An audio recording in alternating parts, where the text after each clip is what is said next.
Assalamualaikum warahmatullahi wabarakatuh. Apa kabar anak-anak? Semoga kalian semua sehat berada di rumah masing-masing.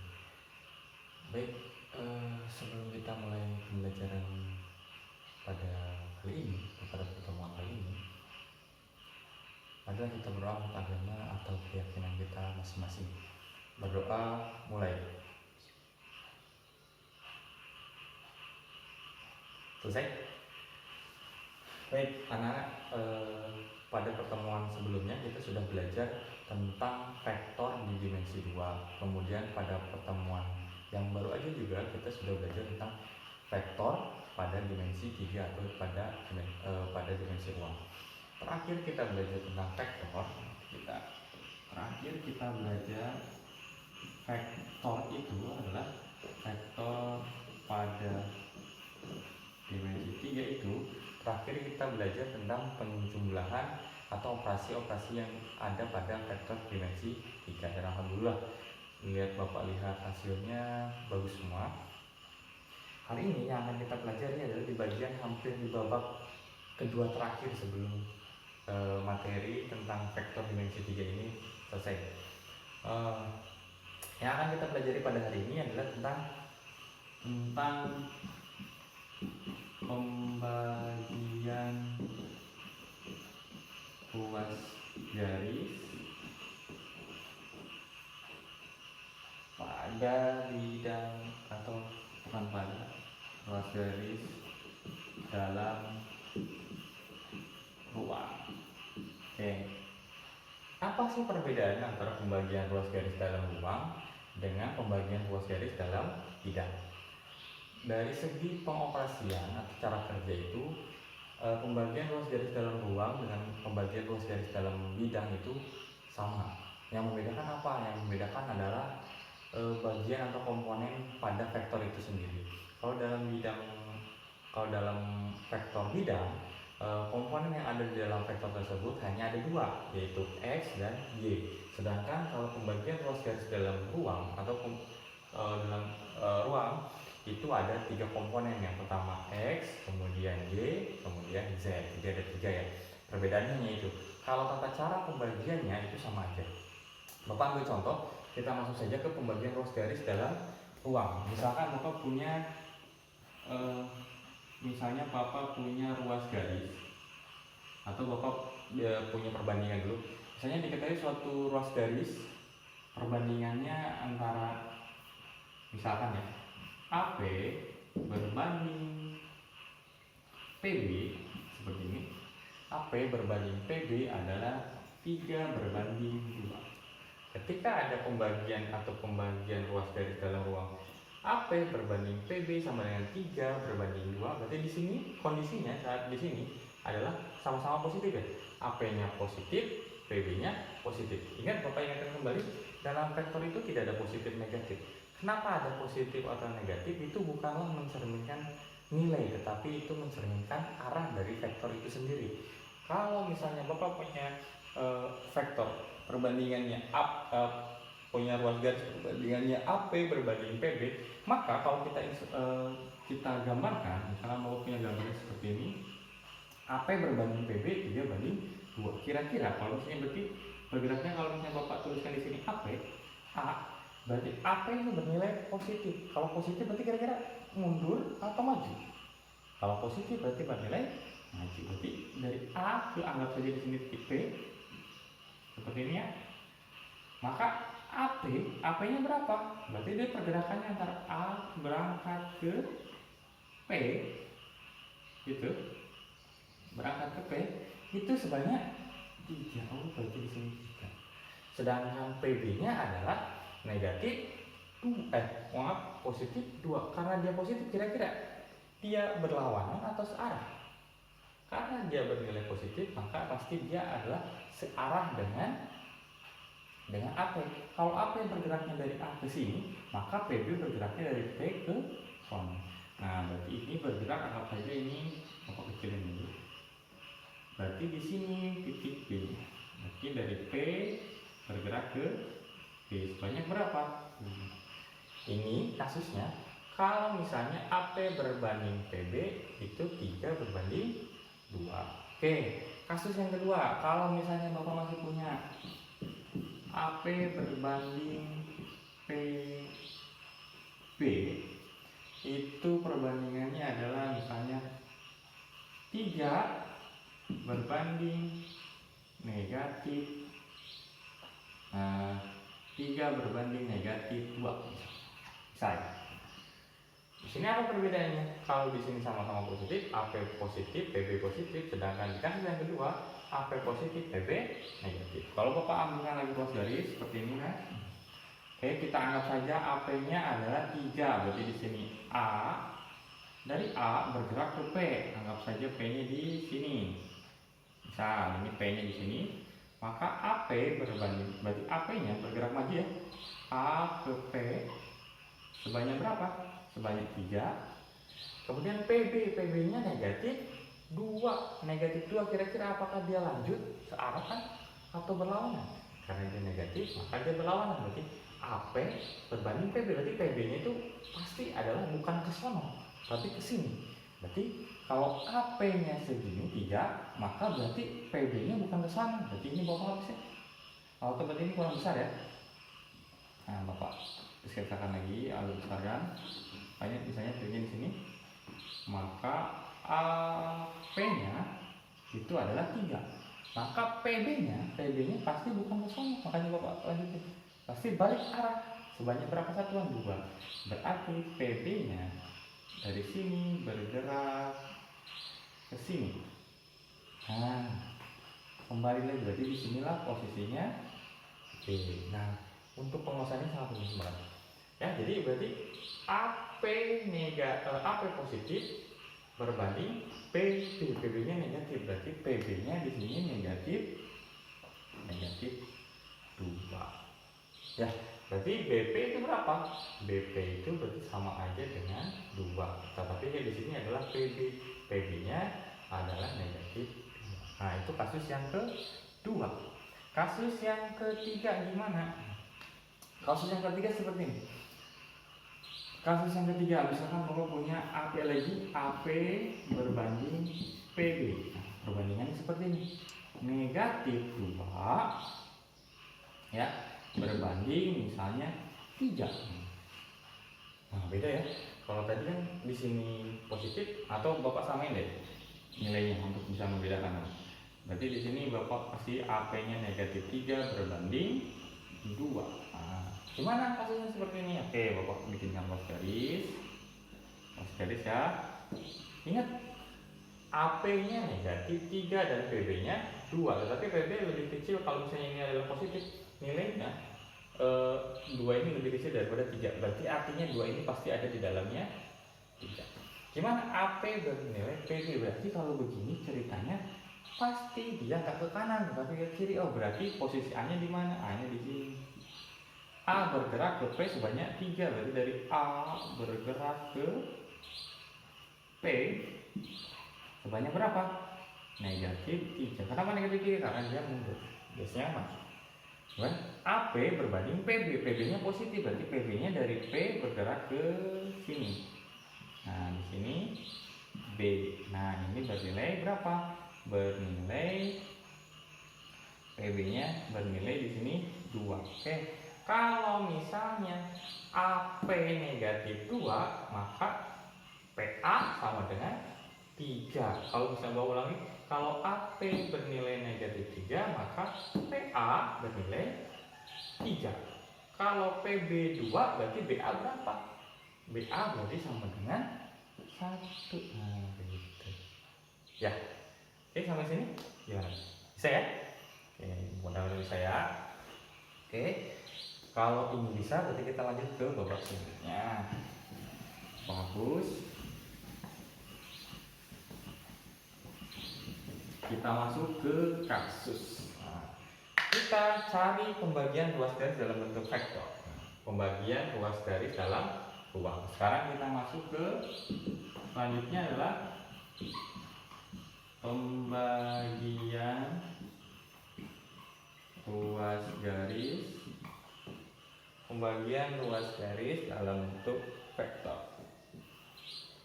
posisikan aja ya, dalam bentuk vektor. Nah, gimana caranya? Misalkan Bapak punya ruas garis lagi, misalnya Bapak punya ruas garis, nama ruas garisnya adalah, misal perbandingannya adalah di sini A, di sini P, di sini B. Perbandingannya AP itu berbanding M, PB itu berbanding N, seperti ini. Nah, biasanya bunyi soalnya atau bunyi kasusnya gini. Diketahui ruas garis AB di mana P berada, bisa ini. Ruas garis AB diketahui suatu ruas garis AB dengan perbandingan AP berbanding PB sama dengan M berbanding N. Berarti posisinya bentuknya seperti ini. AP berbanding PB, berarti sama-sama positif kan? AP berbanding PB ya, sama-sama positif kan? Maka M berbanding N. Pertanyaannya begini, tentukanlah biasanya bentar. Tentukanlah panjang atau nyatakanlah P dalam vektor posisi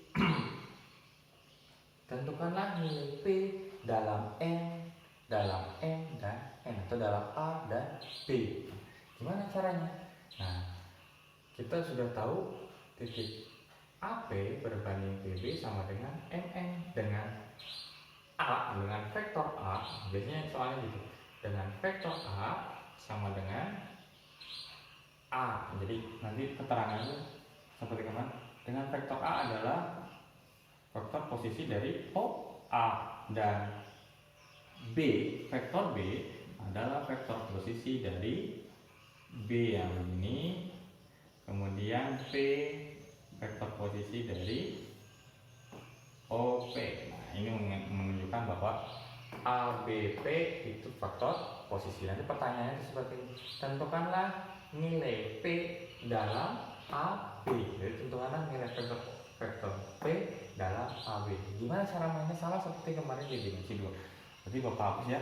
Petunjuknya adalah bahwa ABP itu adalah vektor posisi. Berarti ketika kita sudah punya ruas garis AB atau AP berbanding PB, kita tentukanlah sekarang titik O-nya. Jadi Bapak anggap aja di sini titik O-nya. Maka bergeraklah dari titik O bergerak menuju A. Ingat, berarti cara ini ngomongin vektor posisi, anggap ini titik asalnya. Maka arahnya kemana? OA.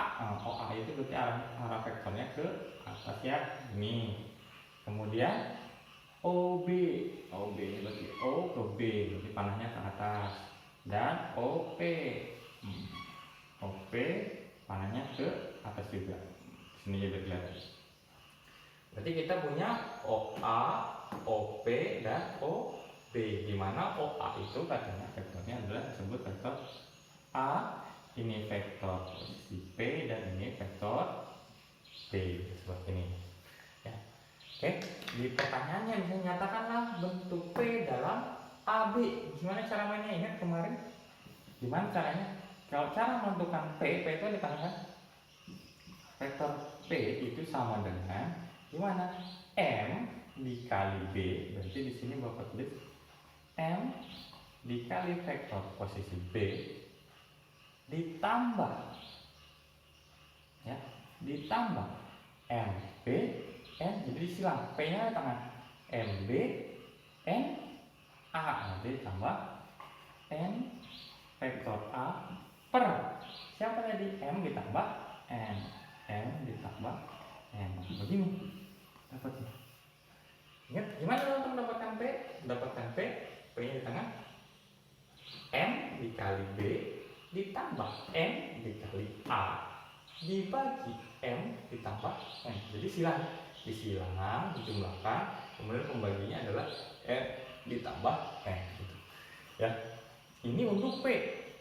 Gimana Pak kalau suruh menyatakan vektor A-nya? Nah, vektornya udah kita patokannya dari sini aja. Dari sini kita bisa rubah menjadi vektor A dalam P dan B, bisa juga menjadi vektor B. Gimana caranya? Udah sama seperti menggunakan rumus atau contoh metode aljabar. Misalnya nih Bapak rubah ini, Bapak rubah menjadi A ya. Kalau mau merubah menjadi A berarti kan ini harus kesiniin dulu. Berarti ini kalau Bapak terusin, ini bisa berubah menjadi M ditambah N. Bapak kesini kan ya, P sama dengan MB ditambah N A. Nah, dari sini. Sekarang apa permintaannya?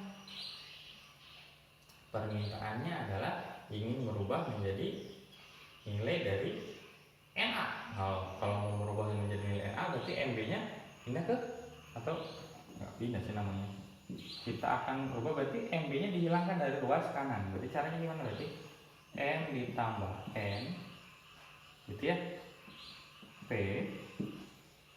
dikurang MB sama dengan NA.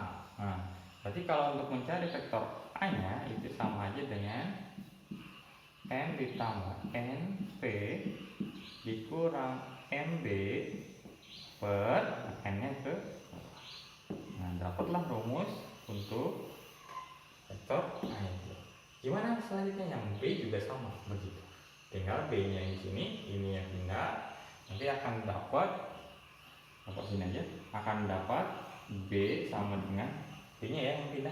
B nya di sini, ini yang pindah ke sini, berarti akan berubah menjadi M tambah N vektor P dikurang NA pernya berapa? Pernya si B nya, berarti per vektor N. Bukan vektor N, nilai berarti. Nah, ya, gampang kan? Ini gampang, alhamdulillah. Ya, jadi patokan utamanya itu kita cari dulu nilai P nya. Kenapa nilai P? Nilai P kita enak untuk mengingat. Untuk P ini berarti didapat dari N dikali B ditambah N dikali A dibagi M ditambah N. Nah, gampang. Oke, kalau sudah Bapak anggap ini bisa, mudah-mudahan bisa ya. Kalau nggak bisa nanti kita diskusikan saja, bisa japri Bapak di WhatsApp atau nanti diobrolin di grup. Baik, selanjutnya pengharapan hapus. Ini kalau kita ngomongin pembagian ruas garis dalam bentuk vektor. Gimana Pak kalau misalnya dalam bentuk koordinatnya? Ini kan baru vektornya, belum dirinci lagi. Gimana kalau dalam bentuk koordinatnya Pak? Oke. Kita lanjut ke babak terakhir, pembagian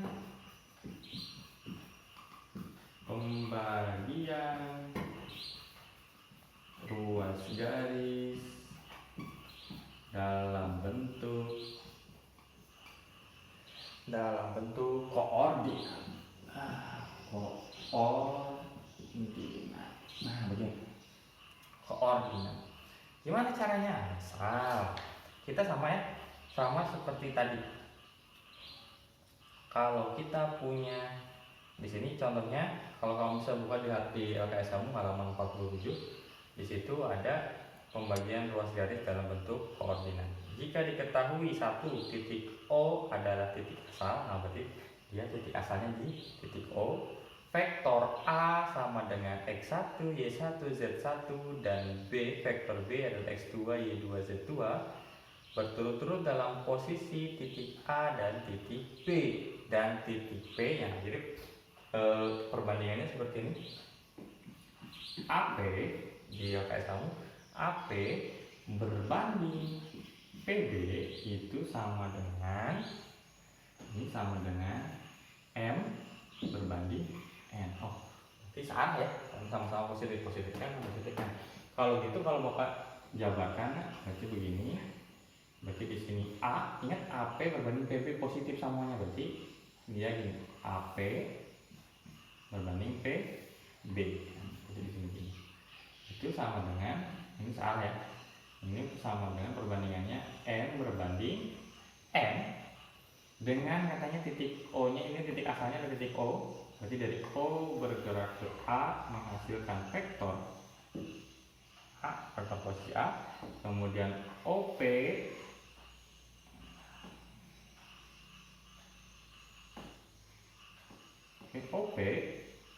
itu membentuk vektor P dan OB. Nah, ingat panahnya ini penting karena ini adalah vektor. Kalau nggak ada panahnya, jadi A itu vektor posisi A, OP vektor posisi P, dan OB vektor posisi B. Terus diketahui katanya vektor A-nya itu adalah X1, Y1, dan Z1 begitu. Kemudian vektor B-nya itu sama dengan X2, Y2, dan Z2. Nah, tentukan gimana pertanyaannya? Maka bentuk komponen-komponen vektor P sama dengan berapa, gitu kan? Komponen-komponen vektor P sama dengan berapa? Caranya gimana? Sama, kita bawa terus di sini. Ingat, untuk menentukan vektor P itu dalam bentuk AB, ya, dalam bentuk AB, maka vektor P itu adalah, ingat, M dikali vektor B ditambah N dikali vektor A dibagi M ditambah N, ya, begitu. Hilang. Ting tung tang tung jes. Berarti MB ditambah NA dibagi M ditambah N. Ini adalah bentuk dari bentuk vektornya, dalam bentuk vektornya. Terus kalau sekarang kita sudah punya, ternyata vektor A itu koordinatnya adalah X1, Y1, Z1, dan begitu X2, Y2, dan Z2. Gimana cara menentukannya? Gampang. Tinggal kita berarti untuk menentukan vektor P ini ada 3. Berarti ini kita ubah menjadi 3. Nilai X-nya untuk mencari koordinat X-nya, nilai Y-nya untuk mencari nilai Y-nya, dan nilai Z-nya untuk mencari nilai Z-nya. Gimana cara mainnya? Oke, kita coba. Kita tentukan misalnya nilai X-nya dulu. Nilai X-nya dulu, bentar Bapak cek. Masuk. Kita tentukan nilai X-nya dulu. Tadi kayaknya nggak ketulis ya.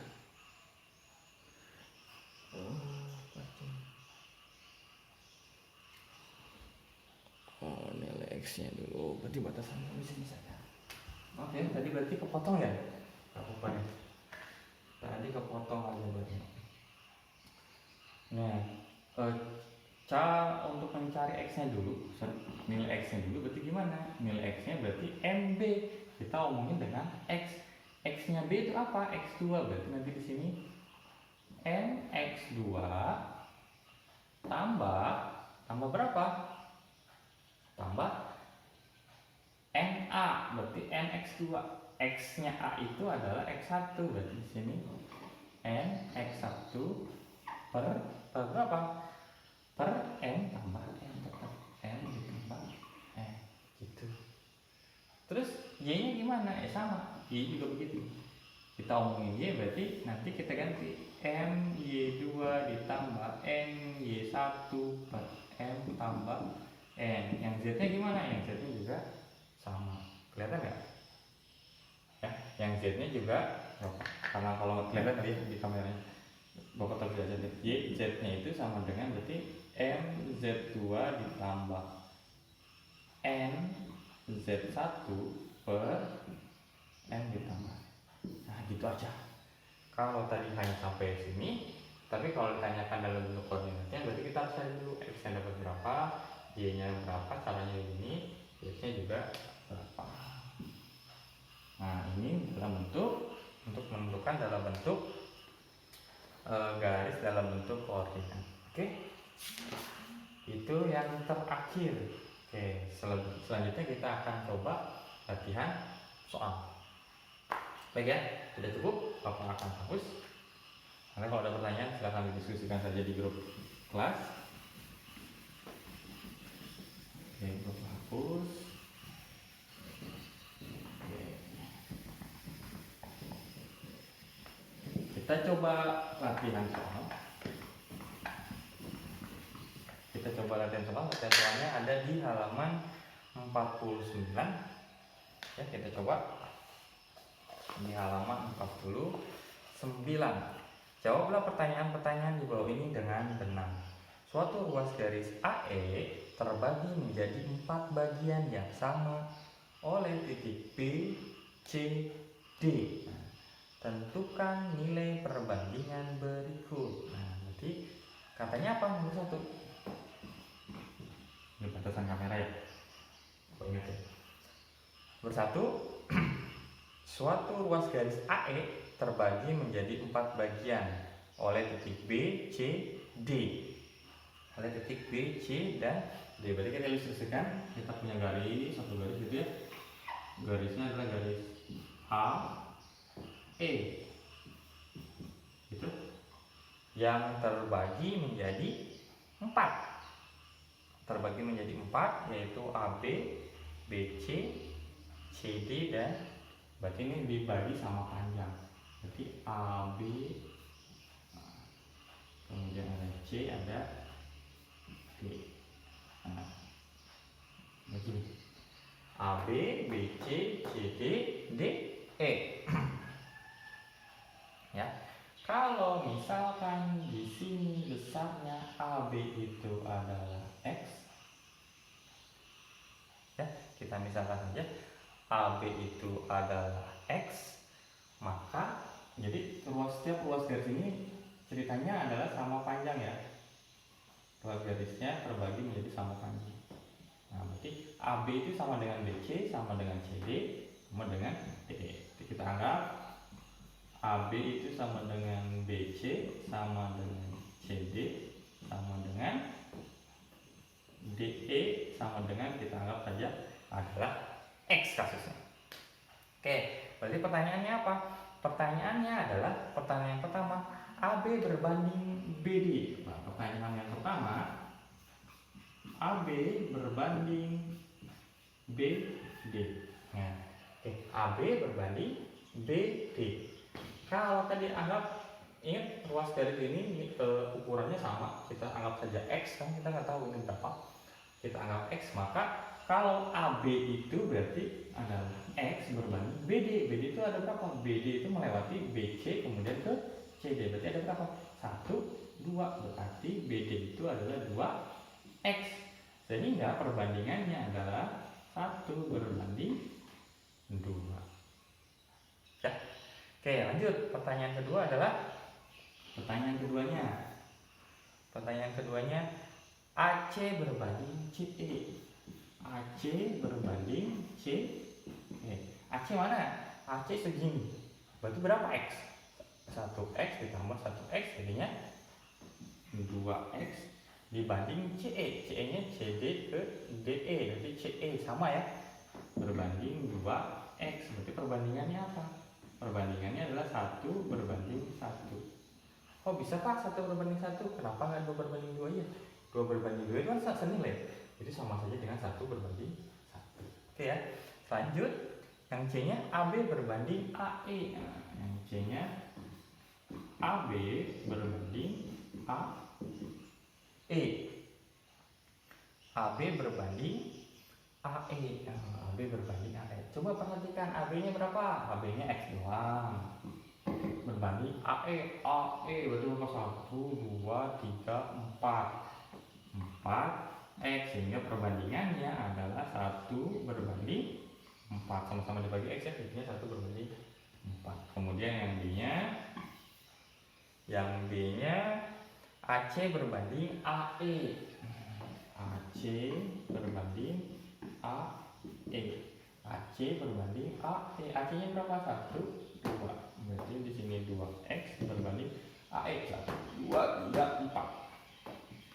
4X ini sama saja dengan 2 berbanding 4. Bisa dipersederhanakan jadi 1 berbanding 2.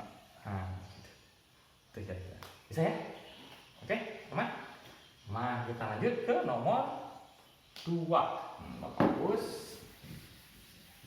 Kalau masih belum ngerti, coba kamu balik lagi videonya, mundurin dikit, baru majuin lagi. Kalau nggak ngerti, mundurin lagi, majuin lagi.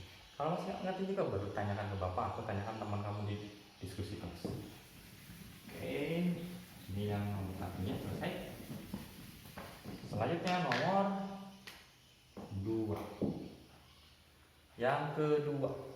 Yang kedua, carilah vektor posisi titik C dan D yang membagi AB di dalam dan di luar dengan perbandingan 3 berbanding 2. Jadi kita perbandingannya adalah carilah vektor posisi CD yang membagi AB dalam dan luar. Oke. kita buatkan dulu ruas garisnya. Carilah vektor posisi titik C dan D yang membagi AB di dalam dan di luar dengan perbandingan 3:2. 3:2 ya, di dalam dan di luar. Oke. Berarti Bapak anggap saja di sini ruas garis. Ruas garisnya di dalam dan di luar. Perbandingannya apa tadi katanya? AB berbanding mana? AB perbandingannya adalah 3:2. Perbandingannya adalah 3:2. Kejadiannya gimana? Di dalam dan di luar. Kalau di dalam dan di luar itu, kalau di dalam berarti kita ngomonginnya adalah perbandingannya itu searah. Berarti misalnya di sini AB, A, B, kita ngomongin C, C-nya kita anggap adalah yang di dalam. Cara yang di dalam berarti gimana? Berarti C-nya di sini. Di sini C-nya berarti AC berbanding CB, gitu. Itu sama saja dengan 3:2. Ya, karena ini yang di dalam. Oke.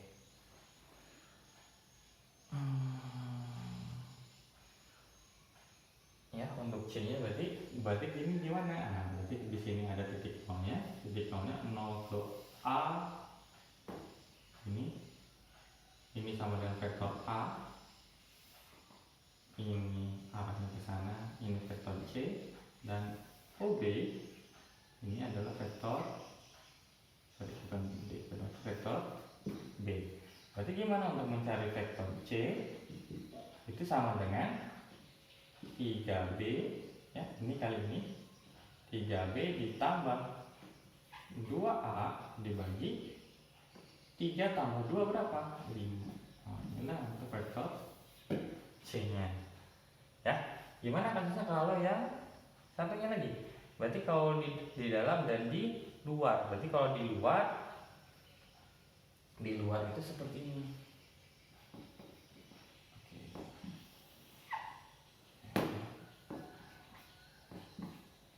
AB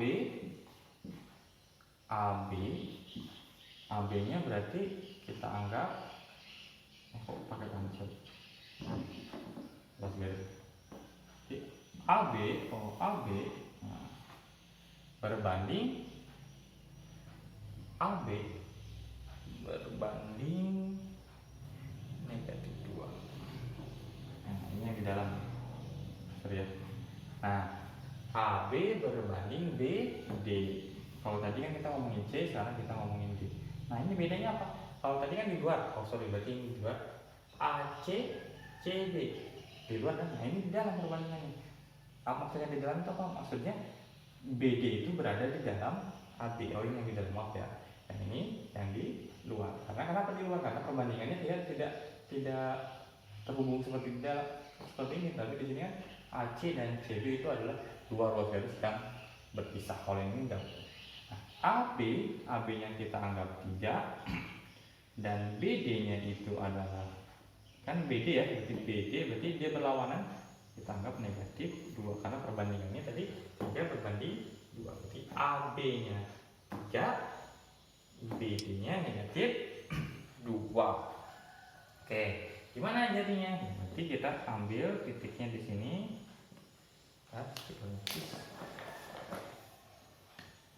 Di sini kita tarik, ini adalah ruas A, kemudian ini ruas D-nya, vektor posisi D-nya, dan ini vektor posisi dari B, ini titik O-nya. Oke, berarti untuk D Bapak tulis saja, takutnya nanti nggak kelihatan lagi di videonya. Berarti untuk D itu sama dengan, nah gimana? Di sini negatif 2. Terus ininya berapa? Di sini bentar ya, Bapak lihat dulu soalnya. MB berbanding NA.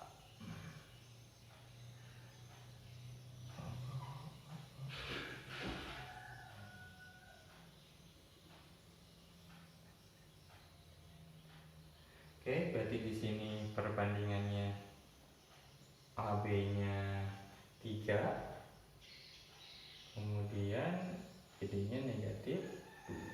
Oke, berarti di sini negatif 2, di sini adalah berarti perbandingannya, nah kan ini negatif 2, sebenarnya perbandingannya ini berarti jadinya 1 ya, ini jadinya 2, berarti perbandingannya untuk nilai D itu diperoleh dari 1B ditambah berapa? 2A per 1 ditambah 2 sama dengan berapa? Sama dengan berarti B ditambah 2A per 3. Itu nilai D-nya seperti ini. Nilai D-nya adalah B ditambah 2A per 3. Ini untuk nilai D-nya. MB ditambah MA per N dibagi N sama dengan ya kita lihat di sini jadinya 2, di sini hanya 1. Berarti kalau untuk mencari D yang ini, B ditambah 2A dibagi 3. Oke, itu saja ya. Oke, lanjut ke nomor 3.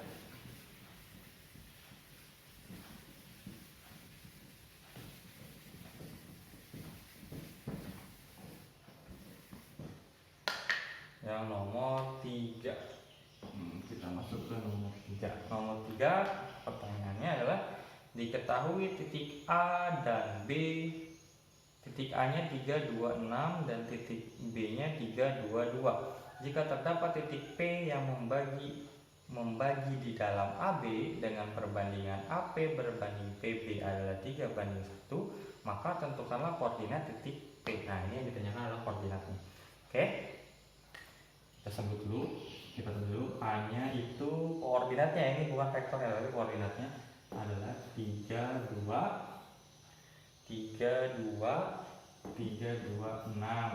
Kemudian B nya adalah 322 dengan katanya ruas garisnya adalah AB, di mana P nya terletak di dalam AB. Berarti dengan perbandingan AP berbanding PB itu sama dengan 3:1. Nah, begini ya, AP berbanding PB-nya berbanding 1. Pertanyaannya adalah tentukanlah koordinat titik P. Yang ditanyakan adalah titik P. Berarti gimana caranya? Oke, kita bikin dulu ruas garisnya ya.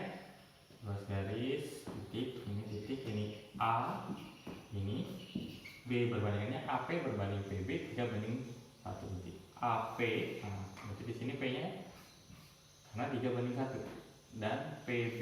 Nah, ini AP dan PB adalah 3:1. Berarti kita cari titik di sini adalah titik O-nya. Nah, begini. Nah, ini ke sini. Ini adalah P-nya dan OB sama. Sini panahnya adalah vektor B. Nah, ingat yang diketahui di sini adalah adanya bukan vektornya tetapi koordinatnya A dan koordinat B. Berarti kita harus cari dulu vektor A itu sama dengan OA. Ya. Vektor A itu sama dengan OA. Berarti gimana cara mencari vektor OA? Berarti ujung dikurang pangkal. Pangkalnya berapa? Pangkalnya titik 0,0,0. Berarti vektor A-nya itu diperoleh dari pangkalnya ujungnya di mana? Di A-nya adalah 326 dan ujungnya dan pangkalnya di 0,0,0. Berarti 326 dikurang 0 sama dengan 326. Ini sudah menjadi vektor posisi dari A. Ya. Selanjutnya yang B-nya di mana? Yang B-nya berarti Bapak tuliskan di sini saja. Yang vektor B-nya ingat nih pangkalnya ke sana berarti ujungnya di B, pangkalnya di 0, berarti B nya berapa? 322 dikurang 0 dikurang 0 dikurang 0 sama dengan 322 begini. Kita sudah punya vektornya adalah AB. Pertanyaannya tadi adalah tentukanlah koordinat titik P-nya. Koordinat P-nya. Pertanyaannya di mana? Maka tentukanlah koordinat titik P-nya, betul. Koordinat titik P-nya ini. Caranya gimana? Kita cari dulu nilai P-nya. Kita cari dulu nilai P-nya ya. Jadi P itu diperoleh dari berapa? P itu vektor P itu diperoleh dari 3B ditambah 1A per, ini sebenarnya nggak bisa ditulis ya, 1A per 3 ditambah 1, berarti P sama dengan 3B ditambah A per 4. Ini dari kuncinya. P sama dengan 3B tambah A per 4. Pertanyaannya adalah koordinatnya. Berarti koordinatnya kita cari. Ini Bapak hapus dulu ya, karena muat. Maka kita cari dulu untuk nilai X-nya. Untuk nilai XP-nya berapa? Ya udah, kita cari. Kita ngomongin 3B. B-nya X itu adalah 3, berarti di sini jadinya 3 dikali 3 ditambah A-nya berapa? 3 per 4 sama dengan berapa? 3 kali 3 9, 9 tambah 3 9, 10, 12, berarti di sini 12 per 4 itu sama dengan 3. Oh, XP-nya 3. Sekarang kita cari YP-nya sama dengan berapa? 3 dikali 2 ditambah 2 dibagi 4 sama dengan 6 tambah 2 8 per 4 sama dengan 2, dan ZP-nya adalah berapa? ZP-nya adalah 3 dikali 2 ditambah 6 per 4 sama dengan 6 tambah 6 12 per 4 sama dengan 3. Oh, jadi koordinat titik P sama dengan berapa? Sama dengan gini jadi. P sama dengan 3 2 3. Oke. Itu gampang. Nah, mungkin itu saja yang bisa Bapak sampaikan di hari ini. Selanjutnya nanti kita akan coba diskusikan saja. Ya, Bapak akhiri. Assalamualaikum warahmatullahi wabarakatuh.